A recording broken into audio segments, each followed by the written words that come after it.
Yuk jadi bagian dari dakwah kami. Dukung operasional dakwah dan sosial kami, raih pahala amal jariah yang terus mengalir sampai hari kiamat. Assalamualaikum warahmatullahi wabarakatuh. Alhamdulillah, wassalatu wassalamu ala rasulillah. Segala puji dan puja kehadirat Allah subhanahu wa ta'ala. Juga salawat dan taslim kepada Nabi besar Muhammad sallallahu alaihi wa ala alihi wa sahbihi wasallam. Saudaraku seiman, semoga Allah subhanahu wa ta'ala memanjangkan umur kita di atas ketaatan kepadanya. Dan kita selalu saja berada di atas kesempurnaan iman, ilmu, dan juga amal saleh.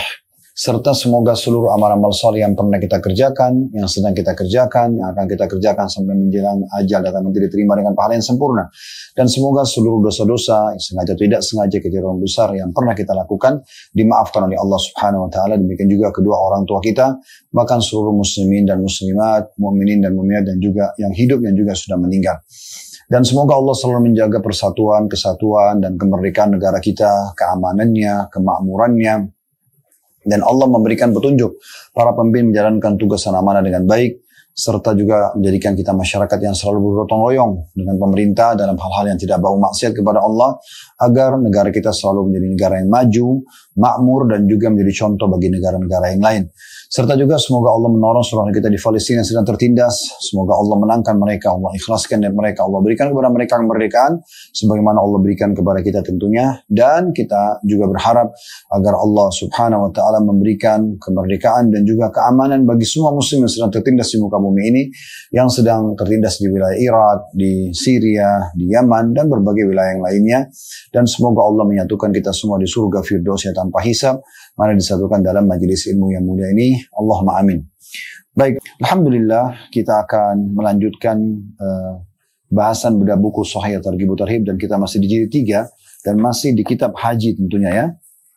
Kita baru menyelesaikan pada kesempatan yang lalu itu bab 7 tentang masalah keutamaan Hajar Aswad, ya, kemudian Rukun Yamani, kemudian Maqam Ibrahim, ya.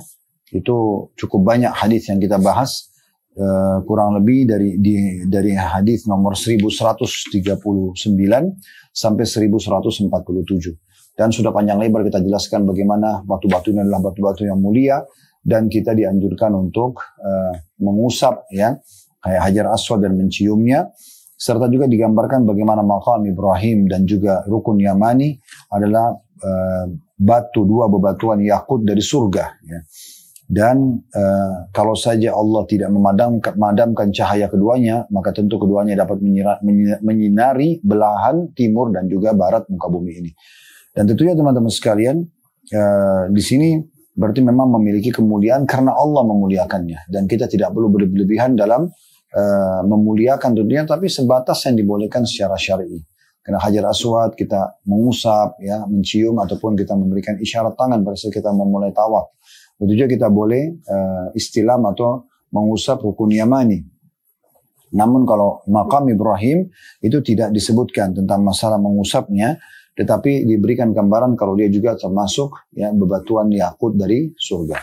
Kita akan masuk sekarang hadis atau bab nomor 8 tepatnya, di bab anjuran beramal soleh pada 10 hari pertama bulan Zulhijjah dan keutamaannya. Ini diselipkan oleh Al-Mundhiri rahimahullah karena memang haji berada di hari-hari mulia ini, atau dimulai dari hari-hari mulia ini tanggal 8 Zulhijjah sampai 13 Zulhijjah. Dan kita akan langsung bahas saja, masuk ke hadis pertama dalam bab ini, nomor 1148 dari awal belajar. Dan ini ada hadis pertama dalam bab, hadis 1A dan 1B. 1A-nya dengan sanad sahih berbunyi dari Ibnu Abbas radhiyallahu anhu, ia berkata, Rasulullah sallallahu alaihi wasallam bersabda, "Ma min ayyamin al-'amalu shalihu fiha ahabbu ila Allah min hadhihi al-ayyam." يعني أيام العشر. قالوا يا رسول الله ولا الجهاد في سبيل الله؟ قال ولا الجهاد في سبيل الله إلا رجل خرج بنفسه وماله ثم لم يرجع من ذلك بشيء. Artinya, tiada hari semua jenis amal saleh padanya lebih dicintai Allah daripada hari-hari ini, yakni 10 hari pertama bulan Zulhijjah. Mereka para sahabat bertanya, ya Rasulullah, tidak juga berjihad di jalan Allah? Maka Nabi SAW menjawab, tidak juga berjihad di jalan Allah, kecuali seseorang yang keluar berjihad dengan jiwa dan hartanya, lalu dia tidak kembali darinya dengan sesuatu apapun. Diriwayatkan oleh Bukhari, Tirmidzi, Abu Daud dan juga Ibnu Majah. Di dalam hadis nomor 1B-nya dengan sanad hasan, saya bacakan dulu agar kita sekaligus nanti mengambil faedahnya. Dan dalam riwayat Al-Baihaqi disebutkan bahwasanya Nabi SAW bersabda, "Ma min amalin azka 'inda Allah wa la 'azama ajran min khairin ya'maluhu fi ashril adha." Qila walal jihadu fi sabilillah, qala walal jihadu fi sabilillah illa rajulun kharaja bi nafsi wa mali falam yarji' min dzalika bi syai'. Terjemahnya, tiada suatu amal pun yang lebih suci di sisi Allah dan lebih besar pahalanya daripada kebajikan yang dilakukannya pada 10 hari pertama Idul Adha. Ditanyakan kepada beliau, tidak juga berjihad di jalan Allah? Maka beliau SAW mengatakan, tidak juga berjihad di jalan Allah, kecuali seseorang yang keluar berjihad dengan jiwa dan hartanya lalu tidak kembali darinya dengan sesuatu apapun. Perawi berkata, maka dari itu Sa'id bin Jubair apabila 10 hari pertama Zulhijjah tiba, beliau sangat serius bersungguh-sungguh beramal saleh hingga hampir-hampir beliau tidak mampu lagi melakukannya. Riwayat ini, teman-teman sekalian, mirip-mirip dengan riwayat-riwayat yang lainnya ya, termasuk riwayat nomor 2, riwayat nomor 3, karena ada 3 urutan hadis di sini, dan hadisnya tentu lebih daripada itu karena urutan nomor 1 ada 1A dan 1B, nomor 3 juga ada 3A dan 3B. Namun karena dia mirip-mirip tentunya ya, maka kita akan coba nanti mengorek faedah-faedahnya dengan menghubungkan satu sama yang lain faedahnya. Misalnya ada faedah hadis 1 dan 2 misalnya, itu sudah kita sebutkan, nanti di hadis nomor 3 misalnya ada tambahan, kita akan mengatakan ini tambahan dari faedah yang sebelumnya. Baik, kita langsung saja mengambil faedah yang bisa diambil dari hadis 1A dan 1B ini. Ya. Disebutkan yang pertama faedahnya, atau bisa kita jadikan sebagai faedah yang pertama, pentingnya seseorang mengenal bulan-bulan Hijriyah. Bulan-bulan Hijriyah. Karena bulan Zulhijjah bagian daripada bulan Hijriyah. Yang harusnya kita tahu, sekarang Anda berada di bulan yang mana. Karena ada 12 bulan, dari bulan Muharram, Safar, Rabiul Awal, Rabiul Tsani, Jumadil Ula, Jumadil Tsani, Rajab, Sya'ban, Ramadan, Syawal, Zulqa'dah, Zulhijjah. Ada 12 bulan. 12 bulan ini memang kita harus tahu karena Allah menyebutkan dalam surah At-Taubah, surah nomor 9, ayat 36. Inna iddatash syuhuri indallahi 12 syahran fi kitabillah yauma khalaqas samawati wal ard minha arba'atun hurum. Ya. Dzalika dinul qayyim. فلا تضربوا في أنفسكم وقاتلوا المشركين كافة كما يقاتلونكم كافة واعلموا أن الله مع المتقين. Yang artinya ayat ini, sesungguhnya di sisi Allah Subhanahu wa taala ada 12 bulan sudah Allah tentukan. Tadi sudah saya sebutkan. Muharram bulan pertama, Safar bulan kedua, Rabiul Awal bulan ketiga, Rabiul Tsani bulan keempat, ya, Jumadil Ula bulan kelima, Jumadil Tsani bulan keenam, Rajab bulan ketujuh, Sya'ban bulan ke-8, Ramadan bulan ke-9, Syawal bulan ke-10, Zulqa'dah bulan ke-11 dan Zulhijjah bulan ke-12 ya. Dan Allah mengatakan sesungguhnya di sisi Allah SWT 12 bulan sudah ditentukan dari semenjak penciptaan langit dan bumi. Di antaranya ada 4 yang dimuliakan. Maksudnya kata Imam Qurtubi rahimahullah, yang beramal saleh di 4 bulan ini akan dilipat gandakan balasan pahalanya, dan kalau berbuat dosa juga akan dilipat gandakan hukumannya. Dan kata Nabi SAW, 4 bulan ini adalah Rajab, Madharun baina Jumadi wa Sya'ban, bulan Rajab atau bulan ke-7 yang berada di antara bulan Jumadi dan bulan Sya'ban, wa thalathu mutawaliyat, dan 3 bulan berturut-turut, yaitu Zulqa'dah, Zulhijjah dan bulan Muharram. Allah mengatakan itulah ajaran agama yang lurus. Maka jangan kalian zalimi diri kalian khususnya di 4 bulan ini, karena akan lebih berat hukumannya. Dan perangilah orang-orang musyrik secara keseluruhan sebagaimana mereka memerangi kalian, dan ketahuilah Allah bersama dengan orang-orang yang bertakwa. Dan memang ini bulan yang ditentukan oleh Allah dari semenjak penciptaan langit dan bumi yang harus kita tahu. Jadi kalau Anda beli tanggal, kalender atau apalah ya, baik itu sifatnya apakah itu seperti ini misalnya yang table, mungkin ada yang dinding ya, ada yang mungkin yang digital ya, semuanya itu usahakan ada hijriahnya. Sehingga Anda tahu, oh ternyata kita sekarang berada di tanggal sekian Masehi dan tanggal sekian Hijriah. Karena Masehi memang negara kita menggunakan perhitungan Masehi. Tapi di Islam ada Hijriah. Kenapa kita harus tahu bulan-bulan Hijriah? Karena sangat berhubungan dengan ibadah-ibadah kita. Nah di antaranya apa yang kita akan sebutkan pada kesempatan ini, gitu kan? Kita langsung masuk ke faedah kedua adalah keutamaan 10 awal bulan Zulhijjah. Nah, ini yang menjadi inti bahasan kita. Karena kata Nabi SAW tidak ada hari-hari sepanjang tahun di mana semua jenis amal saleh lebih Allah cintai, maksudnya lebih besar pahalanya, ya, lebih cepat mengangkat derajat di surga, lebih cepat bisa mengampuni dosa-dosa, gitu kan, dibandingkan amal yang dikerjakan di 10 awal bulan Zulhijjah. Jadi saking besarnya keutamaannya sampai sahabat penasaran. Mereka mengatakannya Rasulullah, jihad di jalan Allah, keluar meninggalkan keluarga, pekerjaan, bisa ditawan oleh musuh, bisa mati, ya. Itu juga yang sangat besar keutamaannya. Juga belum bisa mengalahkan makna hadisnya. Amal saleh yang kami kerjakan di 10 awal bulan Zulhijjah, walaupun itu sunnah, itu makna hadisnya.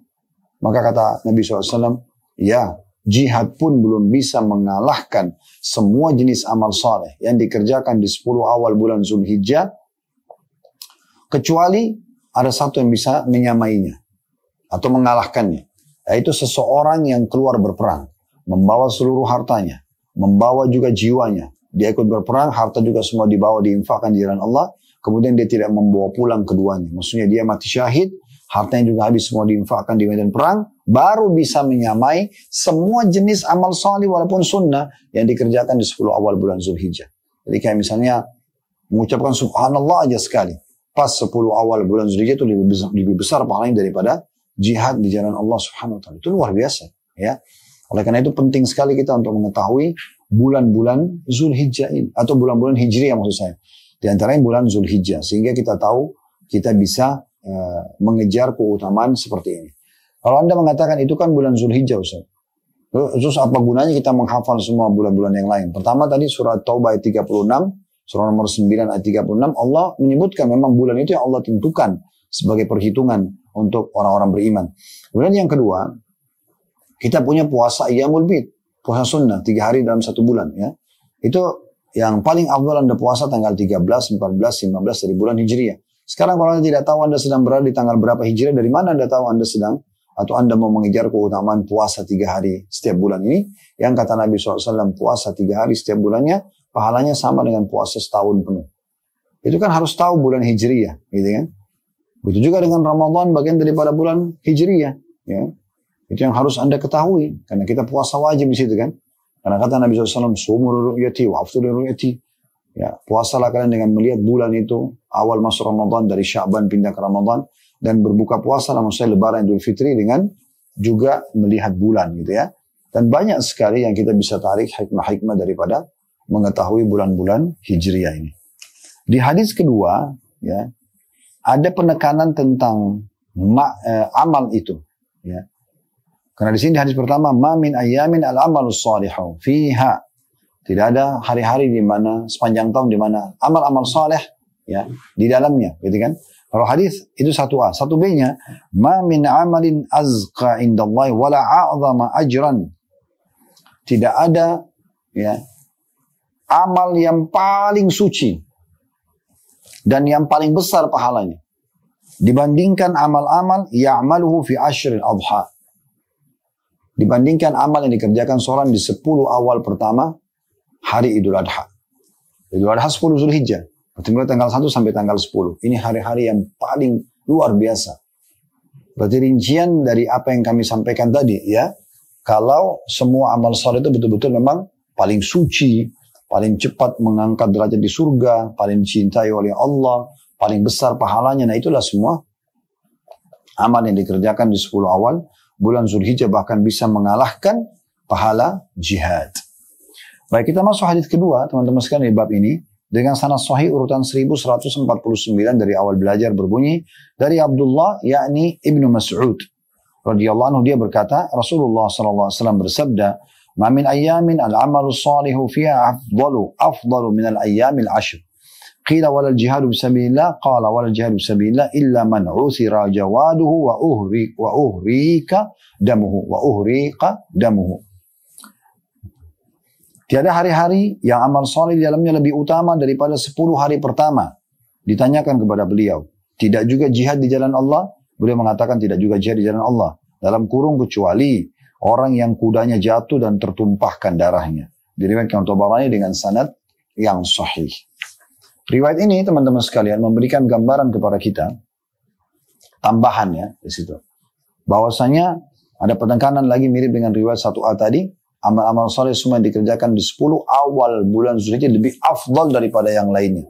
Saya sudah katakan tadi, lebih besar pahalanya, lebih suci di sisi Tuhan Allah Subhanahu wa taala, dan juga tentunya lebih ya cepat mengangkat derajat di surga gitu ya. Dan di sini disebutkan ada tambahan lafaz ya. Kalau tadi adalah yang bisa menyamai amal saleh dikerjakan di 10 awalan bulan Zulhijjah itu adalah orang yang keluar dengan harta dan jiwanya kemudian dia tidak membawa pulang salah satu dari keduanya. Artinya mati syahid dan semua harta habis diinfakkan. Kalau riwayat 2 ini dikatakan illa man usira jawaduhu, kecuali orang yang ya kudanya jatuh wa uhri qadamu dan tertumpah darahnya. Maksudnya mati syahid. Maksudnya mati syahid, dan kita tahu mati syahid itu luar biasa keutamaannya ya. Kata Nabi SAW di antara hadis, orang yang mati syahid itu akan mendapatkan langsung pada saat meninggal diampuni dosanya pada saat awal darahnya tertumpah ya, dia akan selamat dari fitnah kubur, tidak lagi pertanyaan mungkar nakir, siapa Tuhanmu, siapa nabimu, kemudian tidak ada lagi hisab di hari kiamat di timbangan amal karena dia sudah lolos ya. Kemudian dia bisa menyelamatkan 70 keluarganya yang selama beriman untuk bersama-sama masuk ke dalam surga. Dia akan dinikahkan dengan 72 bidadari kan gitu. Ini keutamanya luar biasa gitu ya, yang tidak bisa digambarkan. Bahkan dalam hadis yang lain juga diampuni semua dosa-dosanya kecuali utangnya. Jadi kemudian, tapi subhanallah, Allah memberikan kita peluang untuk bisa meraih pahala seperti para mujahidin. Mungkin jiwa kita belum mampu, mungkin kita belum punya kesempatan dengan cara memperbanyak amal saleh di 10 awal bulan Zulhijjah. Makanya tadi disebutkan bahwasanya ya dalam lafaz hadis nomor 2 tadi ya, itu dikatakan, maaf, di lafaz nomor 1 B-nya dikatakan perawi berkata, maka dari itu Sa'id bin Jubair, ini seorang ulama tabi'in yang dibunuh oleh Hajjaj bin Yusuf ya. Beliau mati syahid tentunya. Apabila 10 hari bulan Zulhijjah tiba, maka beliau sangat serius dan bersungguh-sungguh dalam beramal saleh sampai beliau sudah tidak mampu lagi mengerjakannya. Jadi, sampai mentok maksimal mengerjakan amal saleh. Hadis terakhir dalam bab kita ini, di bab nomor 8 tentang keutamaan dan juga anjuran beramal saleh di 10 awal bulan Zulhijjah, itu hadis nomor 3, ada 3A dan 3B dalam bab ini. Dan ini urutan 1150 dari awal belajar. Berbunyi, 3A-nya dengan sanad sahih di ghairihi, menjadi sahih karena dikuatkan dengan riwayat-riwayat lain dari Jabir radhiyallahu anhu, bahwasanya Rasulullah sallallahu alaihi wasallam bersabda, "Afdalu ayyamid dunya al-ashru, yakni 10 Dzulhijjah. Qila wala mithluhunna fi sabilillah." Qala wala mithluhunna fi sabilillah illa rajulun affara wajhahu bitturab. Hari-hari dunia seluruhnya yang paling utama adalah 10 hari pertama bulan Zulhijjah, yakni 10 awal pertama bulan Zulhijjah. Ya, dikatakan, saya ulangi terjemahannya, hari-hari dunia yang paling utama adalah 10 hari pertama. Yakni kata Nabi SAW 10 hari pertama bulan Zulhijjah. Ditanyakan kepada beliau, dan tidak ada yang menyamainya sekalipun jihad di jalan Allah. Kata Nabi SAW, tidak ada yang menyamainya sekalipun jihad di jalan Allah, kecuali seseorang yang melumuri wajahnya dengan tanah. Dalam kurung Al-Hadith. Riwayat ini ya juga mirip dengan riwayat 3B. Saya langsung bacakan. Sahih di ghairihi, menjadi sahih karena dikuatkan dengan riwayat-riwayat lain, dan ini diriwayatkan oleh Al-Bazzar dengan sanad hasan dan oleh Abu Ya'la dengan sanad sahih. Sedangkan lafadznya beliau bersabda, "Ma min ayyamin afdalu 'inda Allah min ayyami ashri Dzulhijjah." Qala faqala rajul, "Ya Rasulullah, hunna afdalu am iddatuhunna jihadan fi sabilillah?" Qala hunna afdalu min iddatihinna jihadan fi sabilillah illa 'afirun yu'affiru wajhahu fit turab. Tiada hari-hari yang lebih utama di sisi Allah Subhanahu wa taala daripada hari-hari 10 pertama Zulhijjah. Perawi menuturkan, lalu ada seseorang laki-laki bertanya, "Ya Rasulullah, ia lebih utama ataukah bandingannya sama dengan berjihad di jalan Allah?" Kata Nabi SAW, ia lebih utama daripada membandingkannya dengan jihad di jalan Allah, kecuali seseorang yang dilumuri wajahnya di dalam tanah. Al-Hadith. Saya masih berlanjut hadis itu, cuma ini diambil sebagai saksi bahasan oleh Al-Mundhiri rahimahullah. Diriwayatkan oleh Ibnu Hibban dalam sahihnya, dan juga disebutkan dengan lengkap insyaAllah dalam Dhaifut Targhib pada awal bab selanjutnya. Ini tambahan dari Syekh Albani rahimahullah. Baik, dari dua buah hadis nomor 3 ini teman-teman sekalian, kita bisa ambil pelajaran yang luar biasa tentunya ya. Kembali ada pengulangan tentang anjuran mengetahui bulan-bulan Hijriah dan secara khusus bulan Zulhijjah, dan secara merujuk lagi ke 10 awal bulan Zulhijjah, gitu kan? Bagaimana kita betul-betul memaksimalkan peluang beramal soleh di saat itu. Semuanya, zikir, berdoa, baca Quran, apa saja, termasuk kalau Anda mau umroh misalnya. Dan yang puncaknya adalah haji di situ ya, haji, karena kita di bab haji ini, haji. Maka itu puncak ibadah. Juga ada berkurban. Ya, ini semua amal-amal saleh yang memang dianjurkan untuk memperbanyak atau diperbanyak di 10 awal bulan Zulhijjah. Ya, dan itu luar biasa karena dia tidak ada yang bisa menyamainya. Ya, karena dia di sini lebih afdal dalam hadis ini dikatakan lebih afdal dari seluruh amal. Bahkan lebih afdal daripada jihad. Karena sahabat sini bertanya mengatakan ya Rasulullah, apakah dia sama dengan jihad? Misalnya mengucapkan subhanallah sekali di 10 awal bulan Zulhijjah. Apakah itu sama dengan jihad? Atau lebih baik daripada jihad? Kata Nabi SAW, lebih baik daripada jihad. Yang bisa menyamainya hanya seseorang yang pergi berperang lalu terbunuh. Mati syahid baru bisa sama pahalanya. Kita bisa bayangkan luar biasanya gitu ya. Kedudukan amal-amal soleh yang dikerjakan di 10 awal bulan Zulhijjah, dan sudah katakan tadi puncak yang terbaik adalah seseorang melaksanakan ibadah haji. Baik, kita lanjutkan bab nomor 9. Kembali ke rincian dan substansial bahasan masalah haji ya, yaitu anjuran wukuf di Arafah dan Muzdalifah serta keutamaan hari Arafah. Kita akan masuk hadis pertama dalam bab ini, di bab nomor 9, dan ini urutan 1151 dari awal belajar berbunyi, tentunya dengan sanad sahih di ghairihi. Menjadi sahih karena dikuatkan dengan riwayat-riwayat lain. Ibnu Mubarak telah meriwayatkan dari Sufyan ats-Tsauri rahimahullah semuanya, dari Az-Zubair bin Adi rahimahullah, dan dari Anas bin Malik radhiyallahu anhu. Ia berkata, waqafa an-nabiy sallallahu alaihi wasallam bi Arafatin wa qad kadat asy-syamsu aw ta'ub. Faqala ya Bilal, ansit li an-nas. Faqama Bilal faqala ansitu li Rasulillah sallallahu alaihi wasallam fa ansata an-nas. Faqala ma'ashira an-nas, atani Jibril anifa فأقرأني من رب السلام وقال إن الله عز وجل غفر لأهل عرفات وأهل المشعر وضمن عنهم التبعات. فقام عمر بن الخطاب رضي الله عنه فقال يا رسول الله هذا لنا خاصة؟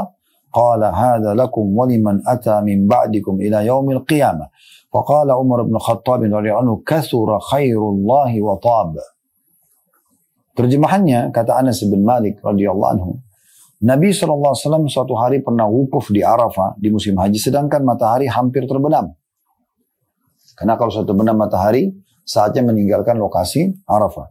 Lalu beliau bersabda, hai Bilal, suruh orang-orang diam untuk mendengarku. Maka Bilal pun bangkit dan berseru, diamlah kalian untuk mendengar Rasulullah SAW. Maka orang-orang pun diam mendengarkan. Lalu Nabi SAW bersabda, wahai sekalian manusia, tadi Jibril datang kepadaku. Lalu ia menyampaikan salam untukku dari Rabbku. Dan ia berkata, sesungguhnya Allah Azza wa Jalla telah mengampuni orang-orang yang berada di Arafah dan orang-orang yang berada di Masy'ar atau di Muzdalifah. Dan dia Allah telah menjamin menghapuskan dosa-dosa yang akan datang dari mereka. Lalu Umar bin Khattab bangkit dan berkata, wahai Rasulullah, apakah ini hanya khusus untuk kami saja yang sedang hadir sekarang bersama anda di haji ini? Maka beliau menjawab, ini untuk kalian dan untuk siapa saja yang datang sepeninggal kalian hingga hari kiamat kelak. Lalu Umar bin Khattab berkata radhiyallahu anhu, alangkah banyak dan melimpahnya kebaikan Allah. Hadis ini luar biasa ya, hadis yang agung sekali. Sebenarnya kalau kita dengar hadis seperti ini teman-teman, niatkan dalam hati supaya kita termasuk orang yang dimudahkan untuk bisa mengerjakan ibadah haji setiap tahun kalau perlu. Karena keutamanya luar biasa, luar biasa. Saya pernah mendengarkan cuplikan seorang ulama di Saudi yang berceramah tentang haji. Dia mengatakan, saya kalau lihat jemaah haji datang, apalagi kalau orang yang sudah sangat tua, betul-betul saya melihat bagaimana rahmat Allah datang kepada mereka. Karena Allah subhanahu wa ta'ala seakan-akan memang menginginkan mereka diampuni di akhir-akhir hidup mereka. Mendapatkan surga, jalan pintas dengan menghadiri haji. Itu luar biasa.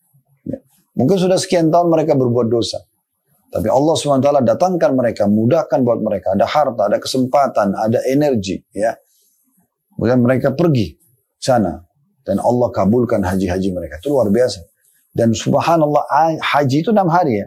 Saya sudah pernah sampaikan di kesempatan kita yang sebelumnya. Tanggal 8 Zulhijjah, tanggal 8 Zulhijjah namanya hari Tarwiyah. Jemaah haji masuk ke Mina dengan ihram, niat dari kamar hotelnya kalau pendatang, kalau orang Mekah tinggal dari rumahnya. Labbaik Allahumma hajjan. Ya Allah, aku jawab panggilanmu dengan santun untuk haji. Kemudian dia ke Mina. Ya, ini sunnah. Bukan wajib, tanggal 8. Tapi saya sarankan tetap Anda cari travel yang memudahkan Anda masuk di hari Tarwiyah. Karena ini penting sekali. Kemudian Anda sholat duhur, 2 rakaat di waktu duhur. Sholat asar di waktu asar, 2 rakaat. Lalu sholat maghrib di waktu maghrib, 3 rakaat. Sholat isya di waktu isya, 2 rakaat. Anda nginap di Mina. Sampai besok tanggal 9 Zulhijjah, hari keduanya. Ini yang dikenal dengan hari Arafah. Ini hari wajib. Ya. Karena kata Nabi SAW, Al-Hajju Arafah.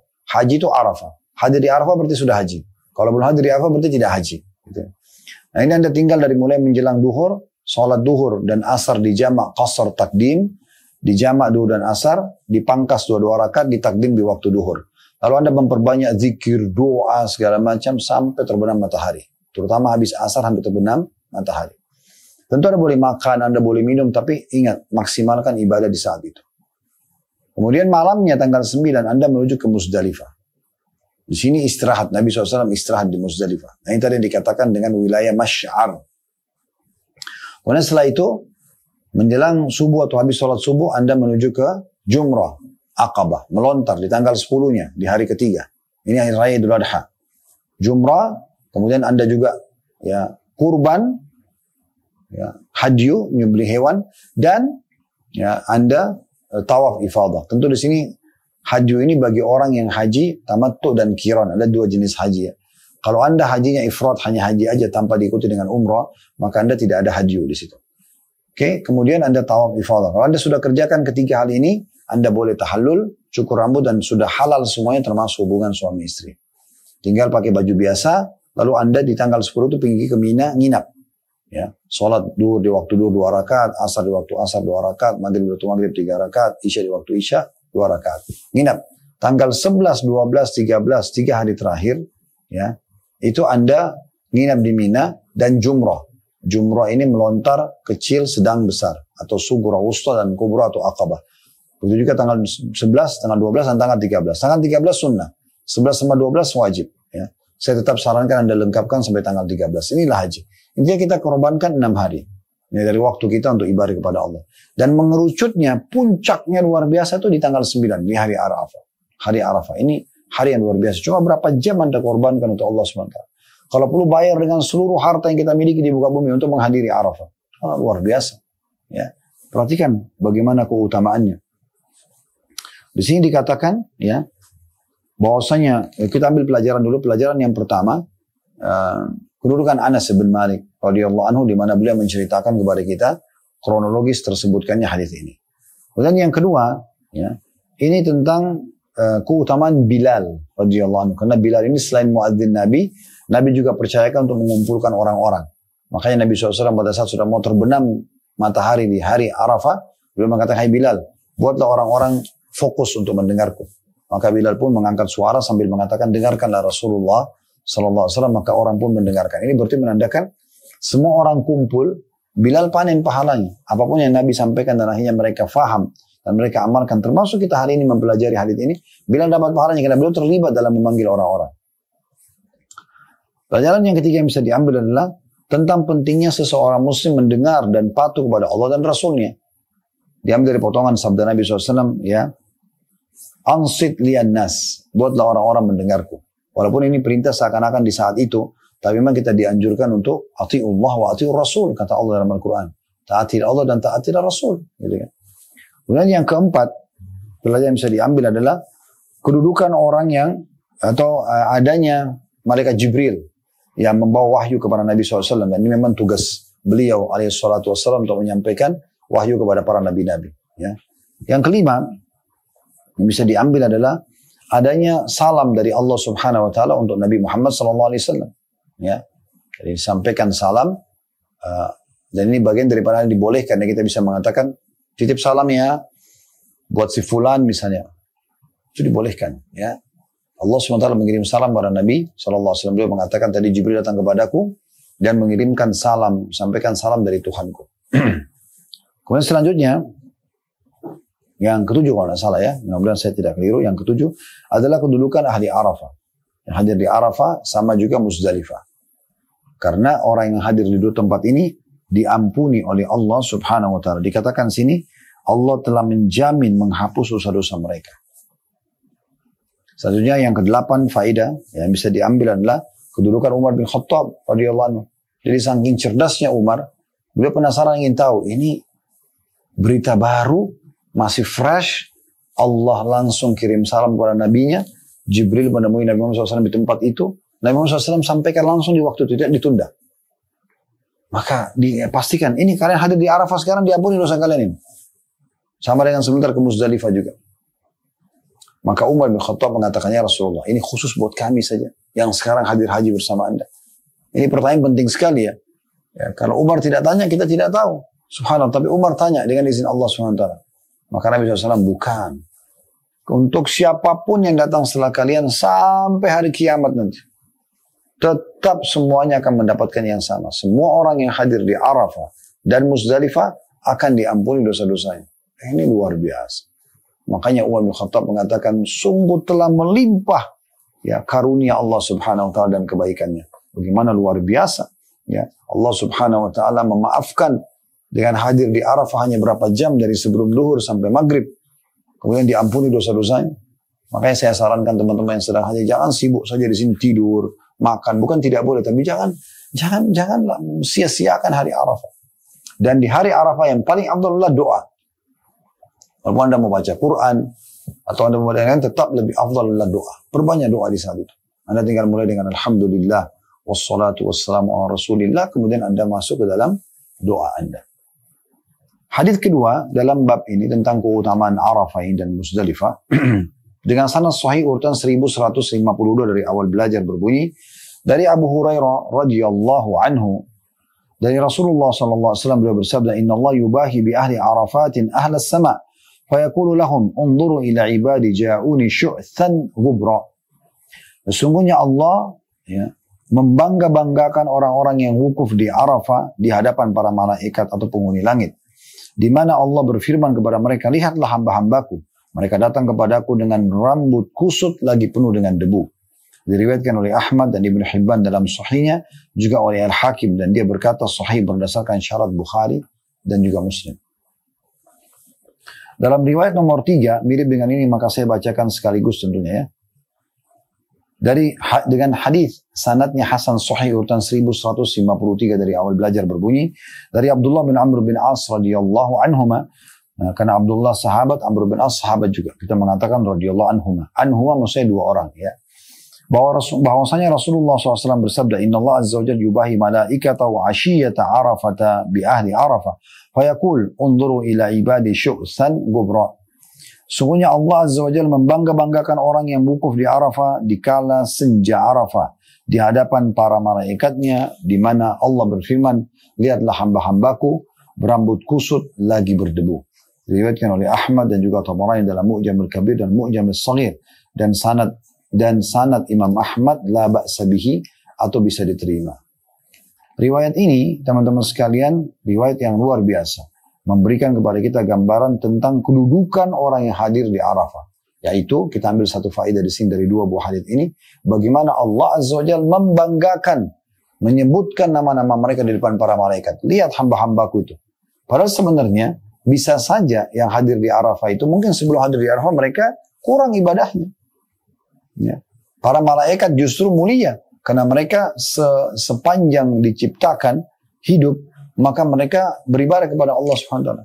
Allah mengatakan la yafturun, mereka tidak pernah putus asa, enggak pernah berhenti untuk beribadah kepada Allah Subhanahu wa taala. Itu luar biasa sifat para malaikat. La ya'sunallaha ma amara wa yaf'aluna ma yu'marun. Mereka tidak pernah bermaksiat kepada Allah dan tidak pernah melanggar apa yang Allah titahkan. Itu luar biasa kan. Tapi Allah membanggakan kita yang hadir di Arafah di depan para malaikat, seakan-akan Allah mengatakan, lihat hamba-hamba itu datang beribadah kepadaku, walaupun cuma sehari. Malaikat seumur hidupnya beribadah. Bagaimana kedudukan hadir di Arafah di saat itu? Dan uniknya, itu hanya ada di hari Arafah. Kalau hari ini sekarang Anda ke Arafah, Anda tidak dapat keutamaan itu. Harus lagi haji. Tapi kan Ustaz berangkat haji besar biayanya. Kita sudah bahas di beberapa bab sebelumnya. Bagaimana Nabi SAW mengatakan tentang umrah Aisyah. Wahai Aisyah, sungguhnya besarnya kadar pahalamu sesuai dengan besarnya pengorbanan biaya yang kau keluarkan. Memang besar biayanya. Tapi kan besar juga balasannya. Kan gitu. Kenapa orang mau pergi berjudi dengan bayar ratusan juta bahkan miliaran lalu tidak pergi haji? Kenapa orang berani untuk membuang-buang waktunya, hartanya, padahal yang sia-sia hanya rekreasi, ya, begitu-begitu aja. Itu dengan uang sekian banyak. Tapi mereka tidak berpikir untuk mengerjakan ibadah haji berulang-ulang. Ini unik sekali. Ya. Padahal sebenarnya sesuatu yang harus diperhatikan, keutamaan yang bisa didapatkan dengan berkorban. Dan apalagi Allah akan ganti. Allah berfirman dalam surah Saba, surah nomor 34 ayat 39, potongan ayat, "Wa ma anfaqtum min syai'in fa huwa yukhlifu." Apapun yang kalian infakkan di jalan Allah pasti Dia akan ganti. Apa yang membuat kita khawatir? Kan tidak ada yang perlu dikhawatirkan. Nah, itu poin yang harus kita garis bawahi baik-baik. Jadi selama ada kesempatan teman-teman sekalian, raihlah bagaimana Allah membanggakan kita di depan para malaikat lagi. Yang mereka sebenarnya ahli ibadah. Berarti menandakan ibadah di Arafah itu luar biasa mulianya. Dan Allah tahu di situ kita akan keringatan, kita akan berdebu. Begitu Allah bilang kan. Lihat, berambut kusut dan debu. Karena mereka panas di Arafah umumnya ya. Jarang sekali musim dingin. Mungkin sekian puluh tahun sekali baru kena musim dingin. Tapi umumnya musim panas. Kemarin waktu haji bisa sampai 52 derajat panasnya luar biasa. Sampai AC itu sudah nggak mempan. Tapi kita mau berharap pengampunan Allah Subhanahu wa taala. Kita mau berharap ya bagaimana Allah membanggakan kita di depan para malaikat. Hadis selanjutnya hadis nomor 4 di bab yang sama, ada 4A dan ada 4B. Hadis ini 4A-nya dengan sanad sahih urutan 1154 dari awal belajar berbunyi dari Aisyah radhiyallahu anha bahwasanya Rasulullah SAW bersabda, "Ma min yawmin aktsara min an yu'tiqallahu fihi 'abidan minan nari min yaumi Arafah." Wa innahu la yadnu thumma yubahi bihimul malaika fayaqul ma arada haula. Tiada suatu hari yang pada hari itu Allah lebih banyak membebaskan hamba-hambanya dari neraka daripada hari Arafah. Dan sungguhnya Dia Allah benar-benar mendekat lalu membangga-banggakan mereka di hadapan para malaikat di mana Dia berfirman apa yang diinginkan oleh mereka. Diriwayatkan oleh Muslim, An-Nasai dan juga Ibnu Majah. 4B-nya sahih di ghairihi, menjadi sahih karena dikuatkan dengan riwayat-riwayat lain. Razin di dalam jami'nya menambahkan Allah subhanahu wa ta'ala berfirman, "Ishhadu malaikati anni qad ghafartu lahum." Saksikanlah wahai para malaikatku bahwasanya sesungguhnya aku telah mengampuni dosa-dosa mereka. Ini luar biasa. Keutamaan Arafah yang susah sekali untuk bisa dipertemukan dengan waktu yang kita anggap tidak ada waktu atau harta yang kita keluarkan karena dianggap besar misalnya. Tidak ada sama sekali ya, nilainya pengorbanan itu semua dibandingkan apa yang kita dapatkan. Perhatikan hadits ini. Bagaimana 4A dan 4B ya, menjelaskan kepada kita salah satu lagi keutamaan orang hadir di Arafah. Kalau 4A-nya dibebaskan dari api neraka. Dihapus namanya dari api neraka. Bahkan kata Nabi SAW tidak ada hari yang paling banyak Allah bebaskan hamba dari api neraka dibandingkan hari Arafah. Artinya yang paling banyak bebas dari api neraka yang hadir di Arafah di saat itu. Semoga Allah mudahkan kita seterusnya hadir di Arafah ya, dengan hikmah, dengan caranya Allah SWT gitu, sampai menjelang ajal datang nanti kita tetap maksimalkan untuk hadir di Arafah. Ya. Kemudian Allah mendekat kepada para malaikat dan mengatakan apa yang mereka inginkan. Jadi ini sebenarnya bahasa ini, bahasa bagaimana Allah membanggakan hamba-hamba yang hadir di Arafah. Sebenarnya Allah tahu apa yang mereka inginkan. Mereka datang berdoa. Tapi yang dititik beratkan adalah jawabannya kita sudah tahu semua. Kalau Allah mengatakan apa yang mereka inginkan, tidak ada orang datang ke Arafah kecuali mau beribadah. Ya. Umumnya ya, hanya orang bodoh yang bayar haji mahal, pergi hadir di Arafah lalu kemudian buang-buang waktu apalagi buat maksiat. Ya, saya jarang sekali itu, bisa dikatakan kecil sekali. Umumnya orang semua pasti, apalagi kalau pergi haji ada manasik dijelaskan ya. Siapa yang haji tidak rafath, mengucapkan kata-kata syahwat kepada lawan jenisnya, ya, yang tidak halal. Suami istri lagi ihram tidak boleh, gitu kan? Tidak fusuk, berbuat kriminal atau dosa-dosa, ya. Dan juga ya, ini dua dijaga. maka dia akan pulang seperti baru dilahirkan oleh ibunya, tidak ada dosanya. Kan gitu. Memang luar biasa. Kita memang disuruh memperbanyak amal soleh. Jadi sebenarnya Allah mengatakan apa? Ma'arada haula. Apa yang orang-orang itu inginkan? Seakan-akan Allah tahu apa. Allah sudah tahu. Tapi Allah menanyakan para malaikat supaya malaikat itu merenung gitu ya. Lihat nih, ya, hamba-hamba itu. Mereka mau apa sih? Pasti jawabannya karena mereka mau mendapatkan rahmatku, mau mendapatkan pengampunanku, mau diterima hajat-hajatnya sehingga aku penuhi, ya. Makanya di riwayat 4b-nya Allah Azza wa Jalla mengatakan, saksikanlah wahai para malaikat, sesungguhnya aku sudah maafkan dosa-dosa mereka semua. Bersih semua kesalahannya dengan hadir di Arafah. Selanjutnya hadis nomor 5, dan ini hadis terakhir dalam bab kita, dengan sanad hasan urutan 1155 dari awal belajar berbunyi, dari Ibnu Umar radhiyallahu anhu dia berkata, "Ja'a rajulun minal ansari ila Nabi sallallahu alaihi wasallam faqala ya Rasulullah, kalimatun as'alu anhunna." Faqala ijlis, wa ja'a rajulun min Thaqif faqala ya Rasulullah, kalimatun as'alu anhunna. Faqala sallallahu alaihi wasallam, sabaqaka al-ansari. Faqala al-ansari, innahu rajulun gharib wa inna lil gharibi haqqan. فابدأ به فأقبل على الثقافي فقال إن شئت أنبأتك عما كنت تسألني عنه وإن شئت تسألني وأخبرك. فقال يا رسول الله بل أجبني عما كنت أسألك. قال جئت تسألني عن الركوع والسجود والصلاة والصوم. فقال والذي بعثك بالحق ما أخطأت مما كان في نفسي شيئا. قال فإذا ركعت فضع راحتيك فإذا ركعت فضع راحتيك على ركبتيك ثم فرج أصابعك ثم اسكن حتى يأخذ كل عضو مأخذه وإذا سجدت فمكن جبهتك ولا تنقر نقرا وصل أول النهار وآخره. فقال يا نبي الله فإن أنا صليت بينهما. قال فأنت إذا مصلي وصم من كل شهر 13 و14 و15. فقام الثقافي ثم أقبل على الأنصاري فقال إن شئت أخبرتك عما جئت تسألني وإن شئت تسألني وأخبرك. فقال لا يا نبي الله أخبرني بما جئت أسألك. قال جئت تسألني عن الحاج ما له حين يخرج من بيته وما له حين يقوم بعرفات وما له حين يرمي الجمار وما له حين يحلق رأسه وما له حين يقضي آخر طواف بالبيت. فقال يا نبي الله والذي بعثك بالحق ما أخطأت مما كان في نفسي شيئا. قال فإن له حين يخرج من بيتي أو راحلته لا تخطو خطوة إلا كتب الله له بها حسنة أو حط عنه بها خطيئة. فإذا وقف بعرفة فإن الله عز وجل ينزل إلى سماء الدنيا فيقول انظروا إلى عبادي شعثا غبرا اشهدوا أني قد غفرت لهم ذنوبهم وإن كانت عدد قطر السماء ورمل العالج. وإذا رمى الجمار لا يدري أحد ما له حتى يوفاه يوم القيامة. وإذا حلق رأسه فله بكل شعرة سقطت من رأسه نور يوم القيامة. وإذا قضى آخر طواف بالبيت خرج من ذنوبك يوم ولدته أمه.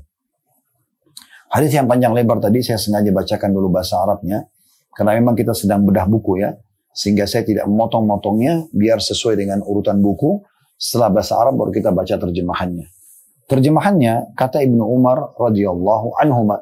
Dan ini sekaligus kita ambil faedah pertamanya ya sambil baca terjemahnya karena ini cukup panjang ya. Kedudukan Abdullah bin Umar radhiyallahu anhu karena beliau menyampaikan riwayat ini kepada kita. Beliau mengatakan seseorang laki-laki dari kaum Ansar datang kepada Nabi SAW dan berkata, wahai Rasulullah, ada beberapa kalimat yang ingin aku tanyakan. Nabi SAW mengatakan, duduklah. Lalu datang seorang dari suku atau Bani Thaqif, suku yang lain. Kemudian berkata, wahai Rasulullah, ada beberapa kalimat yang ingin aku tanyakan. Maka beliau SAW mengatakan, kamu telah didahului oleh lelaki dari kaum Ansar. Dari sini kita ambil langsung faedahnya ya. Bagaimana teman-teman sekalian pentingnya seseorang bertanya tentang hukum agamanya. Dan dia niatkan ikhlas karena dia ingin mendapatkan pengetahuan ya. Sehingga mendapatkan pahala dan keberkahan tentunya. Dan keberkahan karena dia ya menanyakan karena Allah Subhanahu wa taala ingin mendapatkan faedah. Dan ini akan mendatangkan keberkahan yang luar biasa. Keberkahannya adalah dia akan berefek ya faedahnya kepada orang lain, dan selama orang lain mendengar dan mengamalkan dia juga akan panen pahalanya. Di sini orang Ansar dan orang Thaqif datang di depan orang-orang di musim haji dan bertanya. Pertanyaannya ini saking ikhlasnya mereka, ya, saking tulusnya mereka karena ingin mendapatkan ilmu pengetahuan, sampai-sampai di siang ini setelah 1400 tahun lebih ya kejadian ini kita masih bisa membahas hadisnya. Masih dinukil oleh para ulama dengan izin Allah Subhanahu wa taala tentang kedatangan kedua orang ini. Kan Nabi SAW bisa saja menyampaikan langsung kan kepada inti permasalahan apa keutamanya sholat, sujud, segala macam sebagaimana nanti kita baca terjemahannya, dan juga apa keutamaan haji. Tapi sini diceritakan rentetannya siapa yang menjadi penyebab disebutkannya hadis ini. Maka ini menandakan Allah Azza wa Jalla memang ingin menjaga informasi ini dan sampai kepada kita dan sampai menjelang hari kiamat nanti. Berarti orang dari Ansar yang datang bertanya dan orang dari Thaqif yang datang bertanya ini akan panen pahala semua orang yang baca hadis ini. Dan juga semua orang yang menyampaikan hadis ini karena mereka yang bertanya, ya. Seperti itulah. Kemudian selanjutnya, lalu laki-laki yang berasal dari kaum Ansar berkata, karena dia bertanya, Nabi suruh duduk, ada juga dari suku Thaqif tadi bertanya, lalu Nabi mengatakan kau telah didahului oleh Ansar. Maksudnya dia dulu bertanya baru kamu. Namun kita bisa lihat ya, ini pelajaran ketiga yang bisa kita ambil. Bagaimana adab dan akhlak seorang muslim untuk saudaranya muslim yang lain. Bagaimana dia memuliakan terutama orang yang lebih membutuhkan, lebih terdesak. Apalagi orang dari jauh datang mau bertanya. Dikatakan di paragraf ketiganya, lalu laki-laki yang berasal dari Ansar itu berkata, sungguhnya dia adalah orang yang asing. Maksudnya bukan tinggal di Madinah, bukan tinggal di Mekah. Suku Thaqif jauh. Dan sungguhnya orang asing mempunyai hak, maka mulailah darinya. Maka orang Ansar mengatakan, ya Rasulullah, walaupun saya lebih dulu bertanya, biarkan Anda dahulukan dia. Ini pelajaran luar biasa, ini akhlak yang baik ya. Mendahulukan saudara muslim dari dirinya sendiri. Dan ini sesuai dengan hadis Nabi SAW riwayat Bukhari Muslim, la yu'minu ahadukum hatta yuhibba li akhihi ma yuhibbu li nafsi. Tidak akan sempurna iman seorang antara kalian sampai dia mencintai untuk saudaranya muslim apa yang dicintai buat dirinya sendiri. Ya. Kemudian ya, Nabi SAW pun menghadap kepada orang dari Thaqif tadi dan bersabda kepadanya, jika kamu mau, aku akan kabarkan kepadamu apa yang kamu tanyakan kepada atau apa yang akan kamu tanyakan kepadaku. Dan jika kamu mau, kamu bertanya, aku akan memberitahukan. Lalu orang itu mengatakan, ya Rasulullah, jawab saja tentang apa yang akan aku tanyakan kepada Anda atau kepadamu. Jadi di sini pelajaran yang lain bisa kita ambil. Kita ambil pelajaran yang keempat tentang mukjizat Allah Subhanahu Wa Taala yang Allah berikan, atau mukjizat dari Allah Subhanahu Wa Taala yang diberikan kepada Nabi-Nya Muhammad Sallallahu Alaihi Wasallam. Mukjizat yang diberikan kepada Nabi-Nya Muhammad Sallallahu Alaihi Wasallam. Yaitu beliau bisa tahu apa yang akan ditanyakan oleh orang sebelum orang itu bertanya. Nah, ini kan luar biasa ya. Keutamaan tersendiri di sini. Ini mukjizat. Ini pelajaran yang keempat. Lalu selanjutnya, ya, pelajaran kelima tentang adab para sahabat kepada Nabi SAW. Bagaimana waktu Nabi tawarkan ini? Kalau kau mau, saya sampaikan apa yang kau mau tanya. Walaupun kau belum tanya, saya sudah bisa tahu. Itu mukjizat Allah kasih. Atau kalau kau bertanya, boleh. Saya dengarkan, tapi tetap juga saya akan jawab. Maka adabnya di sini, tidak mungkin orang mukmin mengatakan, tidak ya Rasulullah, biar saya tanya aja. Nabi tawarin, ya ini. Kalau mau saya beritahukan, berarti Nabi ingin menunjukkan tentang mujizat tersebut. Maka adabnya orang ini pun mengatakan, ya Rasulullah, kalau gitu sampaikan aja kepadaku. Apa yang aku mau tanyakan? Nah, itu adabnya. Ini pelajaran kelima yang bisa kita ambil. Maka Nabi SAW mengatakan, kamu datang kepada aku untuk menanyakan tentang ruku, sujud, sholat, dan puasa. Orang itu mengatakan, demi Allah yang telah mengutusmu dengan benar, engkau tidak salah sedikit pun tentang apa yang ada dalam hatiku. Jadi sini Nabi SAW menyampaikan tentang apa yang dia mau tanya. Orang ini datang, Thaqif ini bertanya tentang sholat, sujudnya, rukunya, tentang puasa. Maka Nabi SAW mengajarkan, pada saat mengatakan, kau tanya, orang yang mengatakan yang mengutus Anda dengan benar, betul-betul itu yang saya ingin tanyakan. Maka Nabi SAW mengatakan, apabila kamu ruku, nah ini faedah selanjutnya, yang keenam ya, tentang tata cara sholat ya. Apabila kamu ruku, maka letakkanlah kedua telapak tanganmu pada kedua lututmu, lalu renggangkanlah jari-jarimu ya. Renggangkan lalu pegang lututnya pada saat kita ruku, kiri kanan. Kemudian diam hingga setiap anggota tubuh mengambil posisinya masing-masing. Tenang dulu, berapa detik baru Subhana Rabbiyal Azim. 1 detik lagi Subhana Rabbiyal Azim. 1 detik lagi Subhana Rabbiyal Azim. Baru Sami Allah liman hamidah misalnya. Kemudian diam hingga anggota tubuh kembali pada posisi masing-masing. Dan apabila kamu sujud, maka pastikan dahimu menempel dan jangan terburu-buru seperti burung mematok makanan. Dan sholatlah pada awal siang dan akhirnya. Maksudnya ikuti semua jadwal-jadwal sholat yang sudah diajarkan. Maka ia berkata, wahai Nabi Allah, bagaimana kalau aku melakukan sholat di antara dua waktu itu? Siang atau malam. Beliau mengatakan, jika begitu, lakukanlah. Kalau kamu mau lakukan, silakan.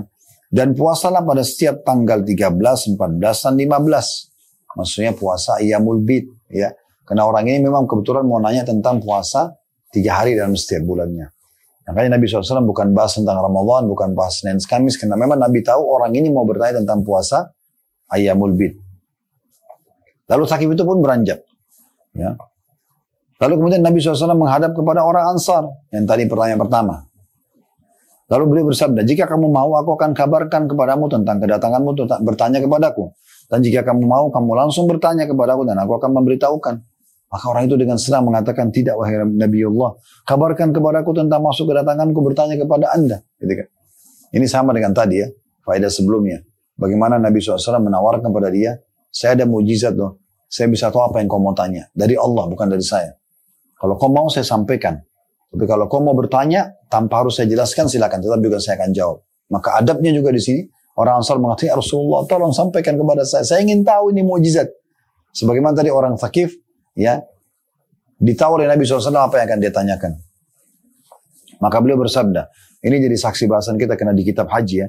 Kamu datang kepada aku untuk bertanya tentang orang yang berhaji. Apa pahala yang akan dia dapatkan saat keluar dari rumahnya?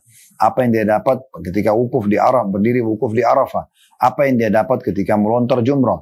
Apa yang dia dapat ketika mencukur habis rambut kepalanya?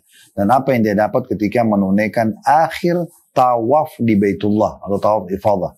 Maka orang itu pun dengan gembira mengatakan, wahai Nabi Allah, demi Allah yang telah mengutus anda dengan hak atau benar, sedikit pun anda tidak salah tentang apa yang ada dalam hatiku.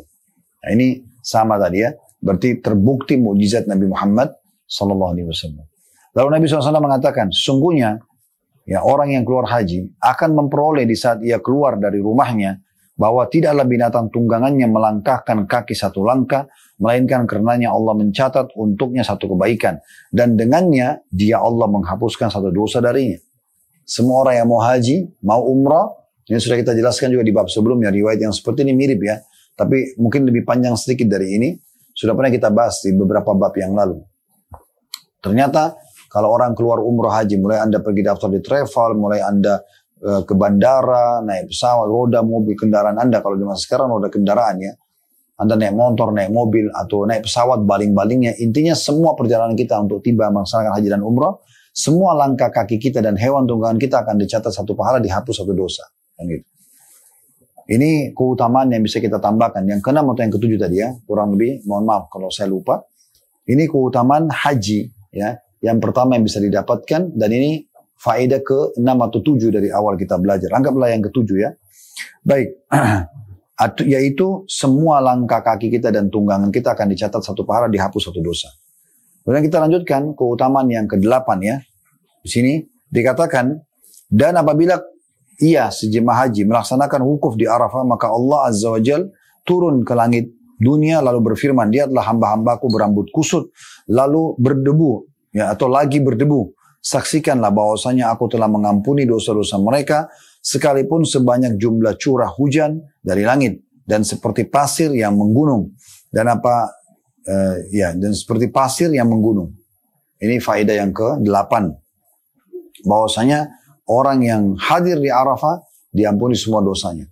Riwayat ini walaupun seperti jumlah tetesan air hujan, jumlah pasir yang menggunung. Dalam riwayat yang sebelumnya kita pelajari, sejumlah tetesan air yang turun, ya, sejumlah butiran pasir di muka bumi, dan sejumlah buih di lautan. Tetap Allah maafkan semua dosa-dosanya. Berarti luar biasa pengampunan dosanya. Ya. Ini faedah yang ke-8. Faedah yang ke-9 tentang masalah jumrah. Dan apabila jemaah haji itu ia melontar jumrah, maka tidak seorang pun yang tahu pahala yang didapatkan hingga ia nanti akan diberi pahala ya, tersebut nanti pada hari kiamat. Maksudnya jumrah itu pahalanya besar. Nanti kita akan pelajari pertemuan akan datang insya Allah bab khusus ya. Bab khusus. Dan ini ada di bab nomor 10 nanti, anjuran melontar jumrah. Nanti akan kita jelaskan panjang lebar, banyak hadis-hadis di situ ya. Akan mendapatkan cahaya hari kiamat pada saat menjumrah. Setiap satu jumrah menggugurkan satu induk dosa besar. Itu banyak sekali keutamaannya. Ya. Nah ini faedah yang bisa diambil, bahwasanya jumrah itu memiliki juga keutamaan yang besar. Faedah ke-9, tentang apabila ia mencukur rambutnya, maka setiap helai rambut yang terjatuh dari kepalanya akan membuahkan cahaya pada hari kiamat nanti. Tahallul. Nah orang umroh haji kan cukur rambut tuh. Mengambil sebagian rambut dari seluruh penjuru kepala atau menggundulnya kalau laki-laki ya. Dan bagi perempuan mengambil ruas ujung jari ya, dari rambutnya yang disatukan dari kiri dan kanan di bagian bawahnya gitu ya. Kemudian selanjutnya faedah yang ke-10, dan apabila ia melakukan tawaf terakhir di Baitullah, ya, tawaf ifadah, tawaf wajibnya haji, maka ia akan keluar dari dosa-dosanya seperti pada hari ia baru dilahirkan oleh ibunya. Diriwayatkan oleh Bazzar, Tabarani dan Ibnu Hibban dalam Sahihnya, sedangkan lafaz ini di atas